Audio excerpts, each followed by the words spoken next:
Damos la bienvenida en solidaridad a Juan Gervas. Muy buenas, Juan. Hola, buenos días. Médico rural jubilado, es profesor de salud pública en la Johns Hopkins y es miembro de Trabajadores de la Sanidad por Palestina en España. Vamos a conversar sobre este tema, que es el tema de actualidad que nos interesa a todos, y en esta asociación de trabajadores han estado tremendamente activos. Hay un montón de actividades, una página web, pero todos nos preguntamos, los que están más o menos informados, ¿la cuestión palestina desde el 7 de octubre del 23 o es anterior?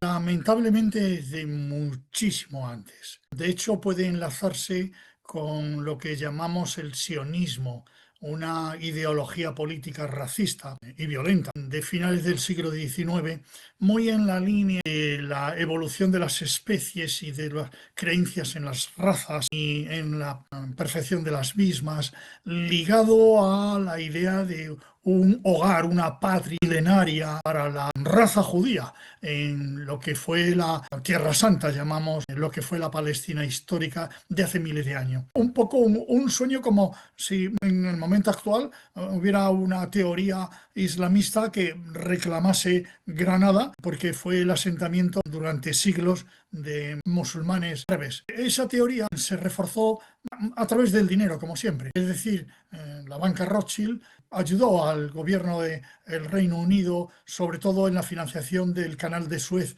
que tuvieron problemas. En forma de agradecimiento, hubo una declaración Balfour en la cual se le prometió a Rothschild, al presidente de la banca, una tierra en Palestina, efectivamente. Eso fue en el 17.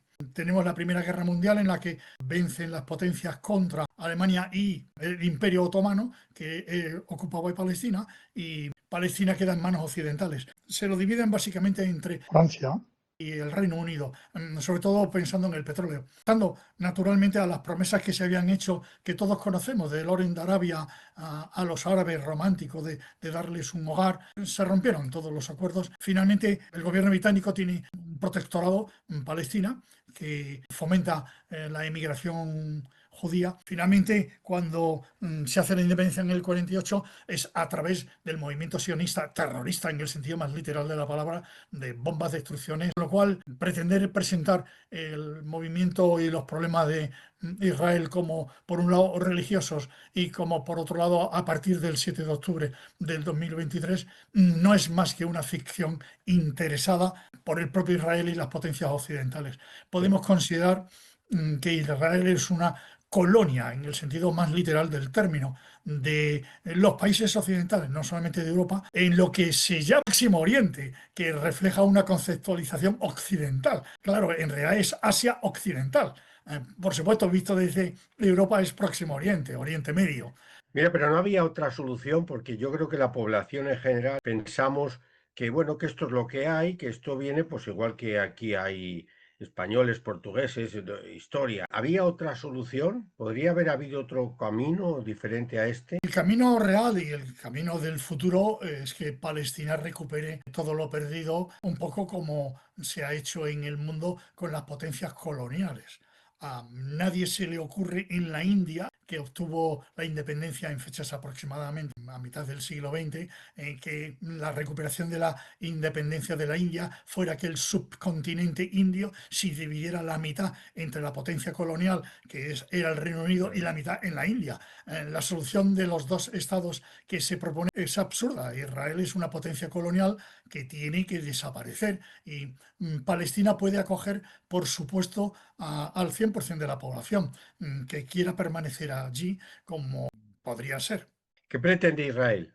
Israel es una potencia colonial, lo repito. La potencia colonial siempre en el mundo entero, cuando nos correspondió a los españoles, también mucho más anglosajones. Los anglosajones han sido en ese sentido muchísimo más radicales. Quiero decir que en Estados Unidos a nadie le cabe en la cabeza que un indio llegue a ser presidente del país. En Bolivia lo ha sido. O sea que son mucho más genocidas, siendo brutales los españoles, no vamos a excluir la brutalidad española en general, ni la de los pueblos en general, pero los anglosajones, de manera que Israel es una colonia de ideología anglosajona sionista terrorista racista, Y, brutal, que lo que pretende es claramente apropiarse de los recursos, como está haciendo, de los recursos incluyen las casas, los recursos, el agua, la tierra, las riquezas, expulsar a la población autóctona o aniquilarla, quedarse con el país completo. Hay una teoría que flota en el gobierno de ultraderecha de Israel en este momento, que es el Gran Israel, en el que Israel va desde el Éufrates hasta el Nilo. En fin, que hoy nos parece una visión enfermiza, pero también era enfermiza lo que han conseguido. De manera que lo que pretende Israel es lo que hizo desde el principio, cuando declaró independencia en el 48, echar a punta de pistola a la gente de sus casas, como si viniesen, como dije antes, los musulmanes a Granada y a punta de pistola dijesen, mm, esta casa es mía. Que no, que esta casa es mía, ¡pop, pop! 2 tiros. Y se vuelve al coche y dice, niños, ya tenemos casa. Pues es lo que se está haciendo en Israel, por ejemplo, en Cisjordania y en Jerusalén Este. ¿qué nos dices de Hamas, que diríamos uno de los actores que están todo el día en los medios de comunicación y que es menos conocido? Hamas es un movimiento interesante, un movimiento que nació de la hermandad musulmana en el sentido de apoyo y de ayuda, que significa resistencia islámica, el movimiento de resistencia islámica. En árabe, Hamas resume, es una fuerza política. La pretenden colocar como terrorista, para Israel es terrorista, pero es una forma de resistencia legal, tan legal como era la resistencia francesa con la Alemania nazi, que por supuesto para los alemanes nazis que invadieron Francia, la resistencia francesa era terrorista. En el mismo sentido, para Israel, que está invadiendo Palestina, consideran que Hamas es una banda terrorista, ni muchísimo menos. De hecho, en las elecciones que hubo, las únicas que se permitieron democráticas y bajo supervisión internacional en el 2006, Hamas ganó por amplia mayoría la votación con absoluta limpieza, sin ningún problema, y ha gobernado cumpliendo sus funciones sociales de hospitales, escuelas, universidades y demás, sin ningún problema. De manera que la pretensión de presentar a una fuerza terrorista es falsa. La ONU no lo reconoce como fuerza terrorista, sino como fuerza democrática. Y es una democracia en el sentido que se le consintiese. Por supuesto, Israel mató a los 2 líderes de Hamas que fueron conocidos, uno a los 2 meses de nombrarse. En realidad procede de la primera intifada, de la de 1987, en la que el pueblo palestino se rebeló contra las condiciones de apartheid brutales que tiene Israel implantada. Y el régimen de Israel es un régimen de apartheid, en el cual la población palestina, que en el propio Israel es del 21%, está totalmente segregada, con condiciones inhumanas, con pérdidas de dignidad, de atención, en lo que es un propio régimen de apartheid. Además, procede de esa intifada del 87 y representa una parte ahora de la resistencia armada, por supuesto, una resistencia legítima frente al poder colonial, con otros grupos, que es increíble, porque siendo guerrilleros en el sentido más literal de la palabra, llevan ahora casi 2 años aguantando a un poderosísimo ejército que domina el cielo. Además, desde luego no tiene aviones, ni siquiera baterías antiaéreas, ni drones, ni tanques, ni un ejército propiamente dicho. Y sin embargo, la guerrilla está soportando heroicamente, causando bajas a las fuerzas israelíes. Mira, tenemos datos así claros de cara a los no expertos que nos puedan dar idea de la situación actual de Palestina, Gaza, Cisjordania, Jerusalén Este. ¿Cuáles serían los datos, a grosso modo, que se pueden manifestar en un diálogo como este? Destrucción total. La política actual de tabla rasa. Destrucción sin dejar nada. Quiero decir que se han empleado bombas que le manda continuamente Estados Unidos. Bueno, Estados Unidos y otros países como el Reino Unido, en cantidad equivalente a 6 veces la de Hiroshima sobre Gaza.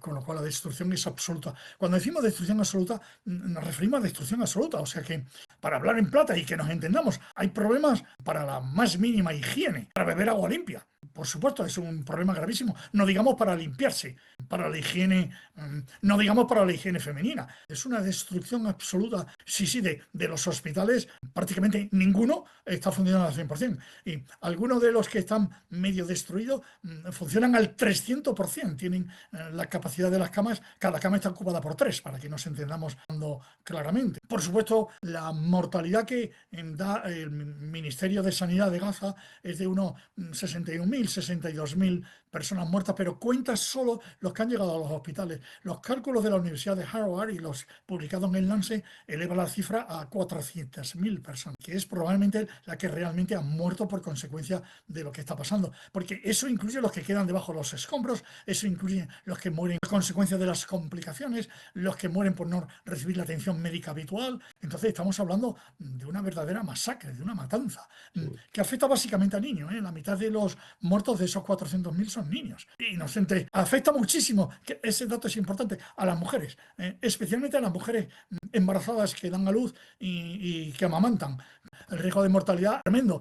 Por supuesto, claro, para que nos hagamos idea con un dato concreto, el número de partos prematuros y de niños debajo de peso se ha multiplicado a cifras increíbles. Mira, el problema hasta qué punto es el gobierno y hasta qué punto es la ideología sionista, o eso es un pacto ahí que está, diríamos, potenciándose mutuamente. Sí, en los debates que hemos tenido con médicos sionistas, con los que a veces se puede debatir, se abren pretenden atribuir el mal a Netanyahu, al actual presidente del gobierno o al gobierno actual de ultraderecha en Israel. Ojalá fuera eso. No, el problema lo tenemos con la ideología sionista que impregna a Israel como la ideología nazi impregnó a Alemania en su momento. Y eso se refleja bien con las encuestas. El problema es, por supuesto, el gobierno de ultraderecha, el apoyo de las sociedades occidentales, pero el problema es la población. Las cifras en las encuestas son espeluznantes. El 82% de los israelíes judíos desea la expulsión de todos los palestinos, en el sentido más... Se van a quedar sin criadas. Sí, bueno, las están trayendo de Tailandia. Sí, por cierto, en una encuesta muy reciente, el 100% de las tailandesas que han ido a Israel, sobre todo al trabajo en el campo, han sido violadas, forzadas sexualmente. Claro, O sea que la eso es una ideología bomba. sionista destruye a la sociedad también israelí. Pero es que incluso el 56% de la población desearía expulsar a los palestinos que viven en Israel. Es increíble. Pero peor todavía, el 75% de los judíos israelíes cree que no hay nadie inocente en Gaza.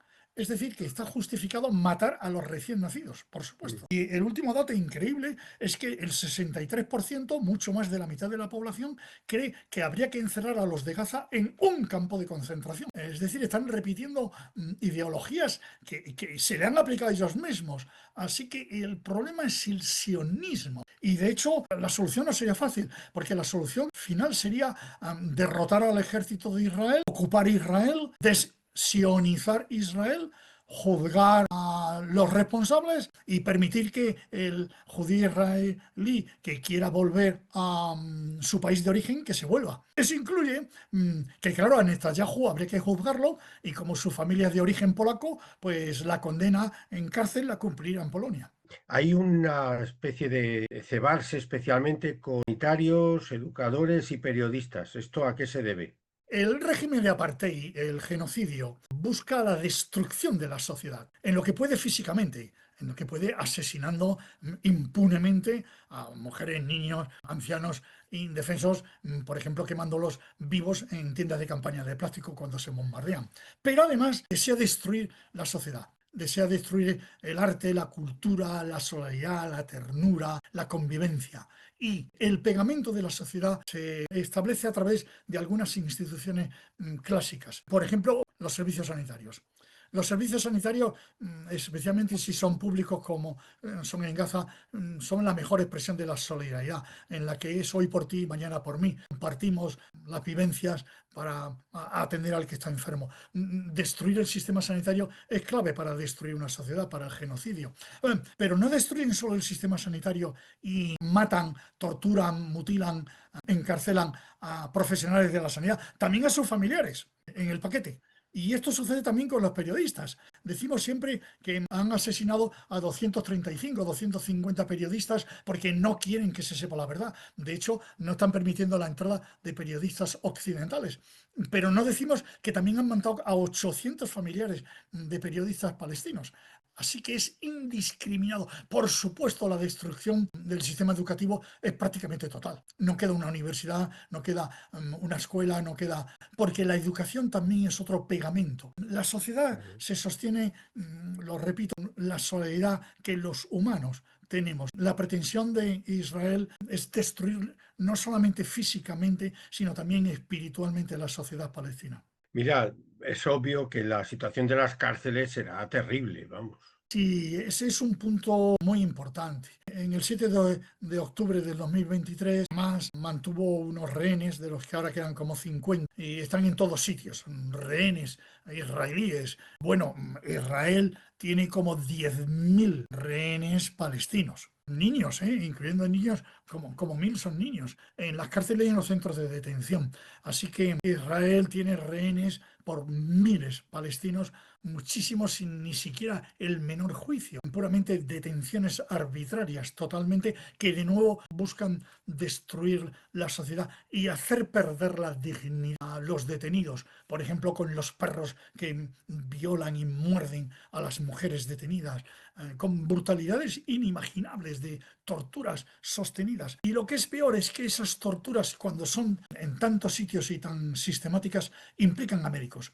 Y eso es terrible. El personal sanitario israelí está colaborando con las torturas de varias maneras. Por ejemplo, en la valoración inicial, no valorando apropiadamente, por ejemplo, presos que tienen fracturas y demás. Lo segundo es compartiendo información confidencial que el código ético nos prohíbe compartir con los torturadores. Tercero, no documentando. No se documenta, no se registra, no se denuncia. Y además, todo se intenta hacer en situación de anonimato para que no se sepa quién lo está haciendo. La situación a ese respecto incumple todas las normas, incluyendo cuando en algún caso llevan a hospital a los presos, que tampoco reciben la atención adecuada. De manera que hay un grave problema de ética y profesionalidad médica, que, insisto, termina repercutiendo en la propia sociedad israelí, de manera que el sionismo y su brutalidad repercute finalmente en convertir a Israel en un problema para sí mismo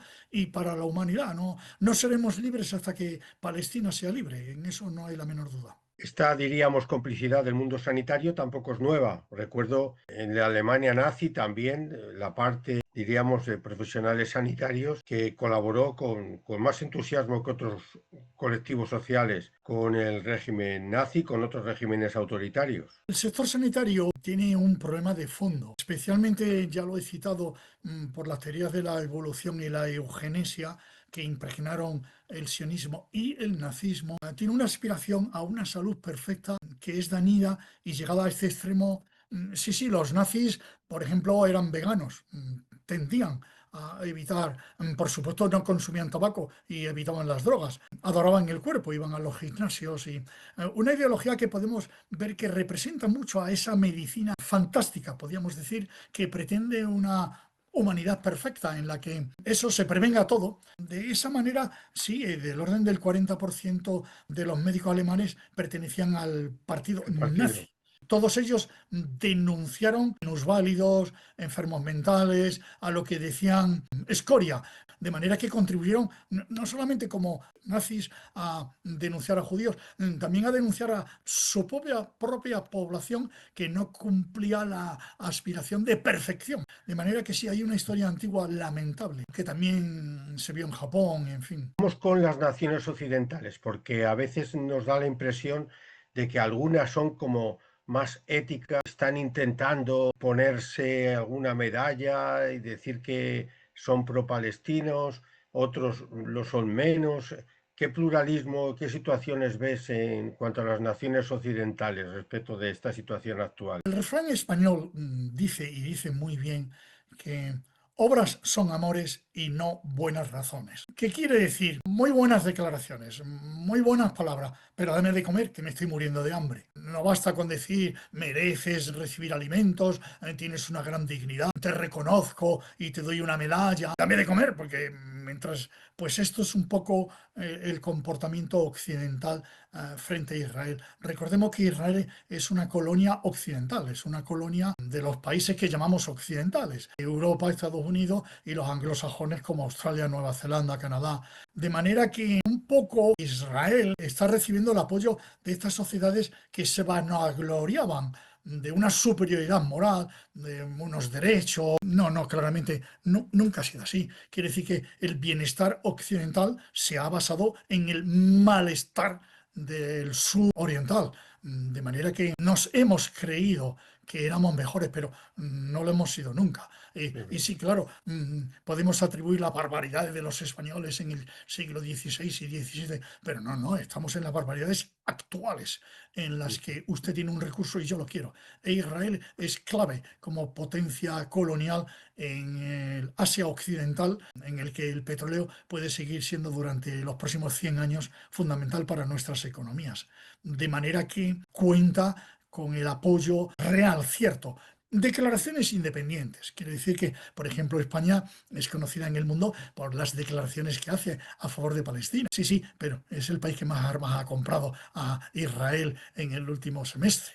O sea que volvemos a menos declaraciones y más acciones. ¿Qué podemos hacer? Estamos asistiendo seguro a actos públicos en las ciudades en las que cada uno vivimos. La pregunta es obvia, seguramente se la están haciendo muchos de los que nos ven. ¿Qué podemos hacer? Primero, las manifestaciones y demás son importantes. Lo que yo llamo poner el cuerpo como bandera. Hay que poner el cuerpo como bandera en todos sitios. Quiero decir, los viernes, por ejemplo, están haciendo concentración los profesionales sanitarios delante de los centros de salud, por ejemplo, en Madrid, en muchísimos centros de salud. Los profesionales están saliendo el viernes a poner su cuerpo, con expresión de decir, no tengo otra cosa más que poner mi cuerpo aquí delante hoy, el viernes por la mañana, para recordar lo que está pasando y rechazar el apartheid de Israel y el genocidio en Palestina. Eso es importante.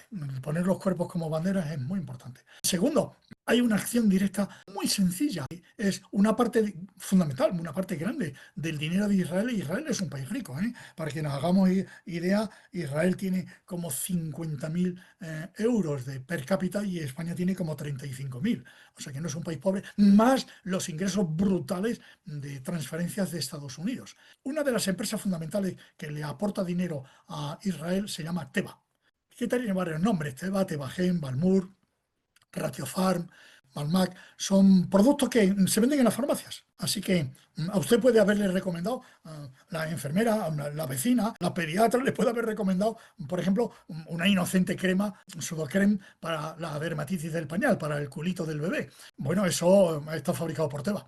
Así que usted tiene que rechazarlo. Medicamentos de Teva no consuma ninguno.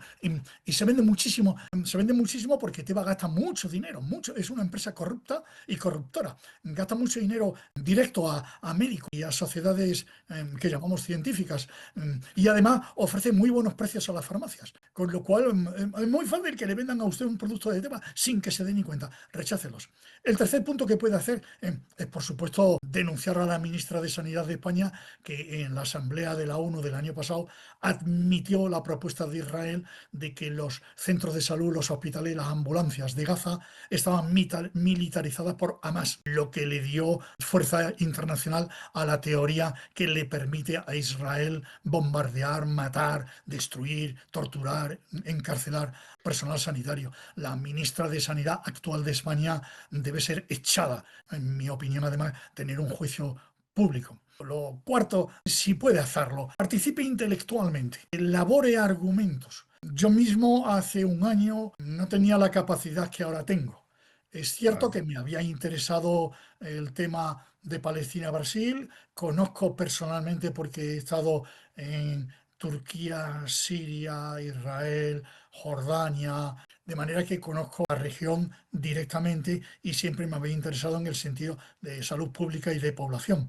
Pero en un año de intenso trabajo con Healthcare Worker for Palestine, desde luego he mejorado mi conocimiento en profundidad. Así que intentar informarnos para hablar con propiedad es muy importante.